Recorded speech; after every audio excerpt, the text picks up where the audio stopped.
Diabetes কেন হয়? Diabetes হওয়ার কারণ কি? ডায়াবেটিস সাধারণত বেশ কিছু কারণেই হয়ে থাকে, যেমন বংশগত পরিবারে ডায়াবেটিস থাকলে তার ডায়াবেটিস হওয়ার ঝুঁকি বেশি থাকে। অতিরিক্ত ওজন বা স্থূলতা, শারীরিক পরিশ্রম কম করা, বেশি বেশি উচ্চ ক্যালোরিযুক্ত খাবার ও মিষ্টি জাতীয় খাবার খাওয়া, অতিরিক্ত ধূমপান করা এবং বয়স বৃদ্ধি হওয়া, উচ্চ রক্তচাপ ও রক্তে কোলেস্টেরল লেভেল বেশি থাকা। আমাদের প্যানক্রিয়াস থেকে প্রতিনিয়ত ইনসুলিন নির্গত হয়। এই ইনসুলিন শরীরে কার্বোহাইড্রেট পোড়াতে সহায়তা করে।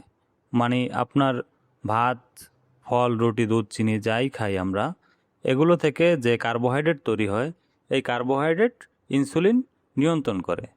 তাহলে ইনসুলিন লেভেল যদি কমে যায়, তাহলে গ্লুকোজের মাত্রা সঠিকভাবে কমাতে পারে না, ফলে রক্তে গ্লুকোজ লেভেল ধীরে ধীরে বাড়তে থাকে। ডায়াবেটিস থেকে বাঁচার উপায় কি?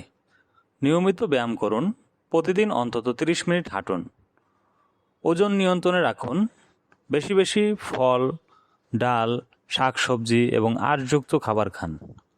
কোমল পানীয়, অতিরিক্ত মিষ্টি ও ফাস্টফুড কম খান। ধূমপান ও তামাকজাত দ্রব্য পরিহার করুন।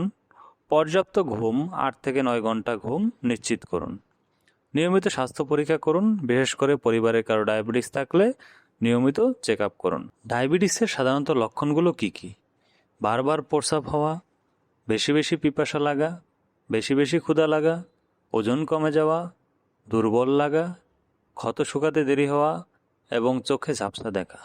প্রতিনিয়ত এরকম স্বাস্থ্য বিষয়ক টিপস পেতে আমাদের চ্যানেলটি সাবস্ক্রাইব করে রাখুন। ধন্যবাদ।